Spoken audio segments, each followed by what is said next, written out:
कैसे हैं आप लोग? आनंद में हैं कि नहीं है? ऊपर से तो हंस के कहते हैं कि हम आनंद में हैं, भीतर से आनंद में नहीं है। कुछ ऐसे ऐसे लोग हैं कि जो आनंद में हैं ही नहीं, बिल्कुल नहीं, उनका थॉट ही नहीं है। ऊपर से दिखावटी हंसना और अंतरात्मा से मस्ती में रहना एकदम मूड में एकदम। हर चीज़ों को एकदम बारीकियों से समझना और पॉजिटिव हंसी और खुशी जो है यह कुछ लाजवाब प्रसन्नचित्त और आनंदित रखता है। आईआईटी बाबा जो है ना, उनमें कुछ लॉजिक है। लॉजिक इसलिए है कि व्यक्ति चिंतन करते हैं, और जो व्यक्ति चिंतन करता है ना, जो व्यक्ति भक्त है ना, सारे दृश्यों को देख रहा है, सारे नामर्दों को देख रहा है, सारे हिजड़ों को देख रहा है, सारे झूठों को देख रहा है, सारे मवालियों को देख रहा है। जितने भी दिव्यता भरा भक्त हैं, सभी लोगों को वो देख रहे हैं। हम देख रहे हैं कि नहीं देख रहे हैं, ये हम पर निर्भर करता है। आईआईटी बाबा पर झूठा आरोप लगा करके तरह तरह की बात षड्यंत्रकारी फेंक के अपने कुर्सियों को ऊपर उठाने के लिए कि मैं इस मठ का मठाधीश हूँ, ऐसा साबित करने वाला व्यक्ति वो भक्त नहीं हो सकता।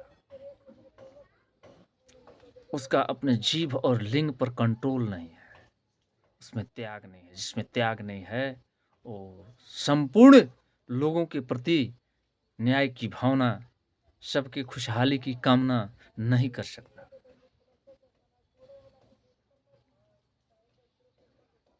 इसलिए आईआईटीएन बाबा की बातों को मैं बारीकी से समझता हूँ तो क्या है, क्या कह रहे हैं। आप झूठ बोलो तो ठीक, भक्त झूठ बोले तो खराब। ऐ नामर्दों, ऐ झूठे लुटेरों, बेईमानों, बिना परिश्रम के पूंजी आपके पास चलाए, इसके लिए जो है षड्यंत्र करने में लगे हो, किसी को फंसाने में लगे हो, किसी के रास्ता रोकने में लगे हो। एक बात याद रखो, वैसे लोगों का तो रास्ता रोक सकते हो कि जो माया नगरी में रह करके दरिद्रता की ओर हैं, उनको ज्ञान नहीं है, वो तो फंस सकते हैं। लेकिन किसी भक्त के रास्ता को रोकोगे ना, आईआईटीएन बाबा जैसे लोगों के रास्ता को रोकोगे ना, तो एक दिन नंगे खड़ा हो जाओगे समाज में। इस देश में तुमको जो झूठा प्रतिष्ठा ले रहे हो ना, ये धर्म की आड़ में, शास्त्र की आड़ में, मूर्खों, तो धर्म तो सत्य है, शब्द तो सत्य है, लेकिन षड्यंत्रकारियों जय चंदों और सर्वादियों तुम्हारी एक एक नीति को जितने भी समाज में भक्त रूपी लोग हैं वो चुपचाप तमाशा के रूप में देख रहे हैं। हर जगह में अपनी मिसाइल को लगा करके फिट हैं। तुमको तो ऐसा नंगा कर दिया जाएगा ना, जो समाज का नहीं है, जो घर का नहीं है, वह देश का हो जाएगा, वह देशभक्त हो जाएगा। देशभक्त वही हो सकता है जिसमें जुनून हो, जिसमें त्याग हो, जिसमें अनुशासन हो, जिसमें अपने सत्यता के प्रति मर मिटने की जुनून हो। वही व्यक्ति सत्य बात बोल सकता है, वही जस्टिस की कुर्सी पर बैठने का अधिकारी बन सकता है। अवसरवादी और जयचंद और चुगला ईर्ष्यालु घृणित व्यक्ति को अगर वैसे न्यायपालिका के पोस्ट पर अगर बैठा दिया जाए, तो झूठे लोगों का भी केस सही बना दिया जाएगा। जैसे लॉयर पढ़ के बहुत ऐसे वकील हैं कि झूठे का भी केस टेकअप कर लेते हैं। मूर्खों, प्रत्यक्षम किम प्रमाणम।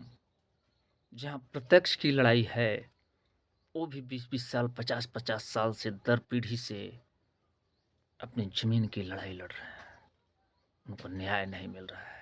कर्ज लेकर के जो जमीन बचा हुआ भी है सीमांत किसान, लघु सीमांत का, वो भी जमीन न्याय पाने के लिए बिक्री कर दे रहे हैं, भिखारी बन जा रहे हैं। उस दर्द को कभी समझने का कोशिश की? ऐसे ऐसे लोगों को भी कानून के बंधन में होना चाहिए, ऐसे ऐसे लोगों पर भी मुकदमा चलना चाहिए, ऐसे ऐसे लोगों को भी फांसी का सजाए होना चाहिए। स्वीट पॉइजन से खतरनाक कोई भी देशद्रोही और समाजद्रोही नहीं होता। जो पर्दे के पीछे मुस्कुराते हुए ऊपर से प्रेम बनाना और अंदर से जो है घाट करके उसके कमाए हुए परिश्रम भरे व्यवस्थाओं को रोकना, उसको परेशान करना। लेकिन मूर्खों, सत्य परेशान हो सकता है लेकिन कभी पराजित नहीं हो सकता। तुम्हारे अधर्मियों के जयचंदों के पास कभी सुभाष चंद्र बोस और चंद्रशेखर आजाद जैसे जज्बे के लोग, बड़े बड़े महान पुरुष गौतम बुद्ध, तुलसीदास, वाल्मीकि जी जैसे लोग, ऐसे ऐसे लोग अभी भी इस देश में कुछ लोग हैं जो तुम्हारे तलवे चाटने के लिए, तुम्हारे पास घुटने टेकने के लिए कभी नहीं झुकेंगे। अगर वो झुक जाएंगे तो भारत माता की जो तीसरी ऊर्जा के द्वारा जो सुरक्षा कवच बना हुआ है और जो तेज बना हुआ है कुछ महापुरुषों में, वह तेज समाप्त हो जाएगी। वैसे वैसे महान पुरुष, वीर पुरुष, भक्तों का ही कृपा है, वैसे वैसे कर्म को सत्कर्म में ढालने वाले लोगों की कृपा है कि जो आज भारतवर्ष का भी इतने प्रदूषण होने के बावजूद भी यहाँ का पर्यावरण स्वच्छता की ओर बचाए रखा है। अगर भक्तों पर हमला करोगे, प्रकृति पर हमला करोगे, धर्म की आड़ में धर्म को बेचने का कोशिश करोगे, मूर्खों, जाहिलों, जयचंदों, तो तुम्हारे खिलाफ आने वाले समय में बहुत जल्द से जल्द तुमको फांसी के तख्ते पर लटकाने का कानून बनाया जाएगा और तुम्हें नंगा करके नंगा नाच नचा दिया जाएगा कि जो तुम प्रतिष्ठित बन रहे हो ना, दूसरे के घर तोड़ने वाले, दूसरे के घर फोड़ने वाले, दूसरे को लड़ाने वाले, झगड़ाने वाले, कभी किसी के प्रति अच्छा सोच नहीं रखना, यही तो राक्षस प्रवृत्ति है। यही तो देश का विकास रोकने का अरुद्धता भरा कर्म है। विकास कैसे होता है, कभी इस पर विचार किया? IITian बाबा जी से कहा जा रहा है, वह पढ़ा लिखा एक IITian छात्र कुंभ के मेले में आने के बाद उसे संन्यास की भावना उत्पन्न हो गई। वह व्यक्ति भक्त हैं, मैं उनको सशक्त नमन करता हूँ। एक भक्त दूसरे भक्त का अगर सम्मान न करे, संत बनकर असंतों की निंदा करे, नीच तुम उन असंतों से कम है नहीं। लेकिन शास्त्र और धर्म सभी यही उपदेश देते हैं कि अधर्मियों का सर्वनाश हो, अधर्मियों का प्रतिकार हो, अवसरवादियों का, जयचंदों का विरोधाभास हो। यह जब तक यह नहीं होगा तब तक हमें नहीं लगता कि भारतवर्ष कभी मेक इन इंडिया बन सकेगा, कभी आगे बढ़ पाएगा। विचारों से, परिश्रम से, त्याग से, एकता से ही भारत आगे बढ़ सकता है। और भारत माता की जय, वंदे मातरम, वंदे मातरम। सनातन धर्म की जय, विश्व का कल्याण हो, अधर्मियों का सर्वनाश हो, प्राणियों में सभी लोगों में सद्भावना हो, विश्व का कल्याण हो। वंदे मातरम, वंदे मातरम।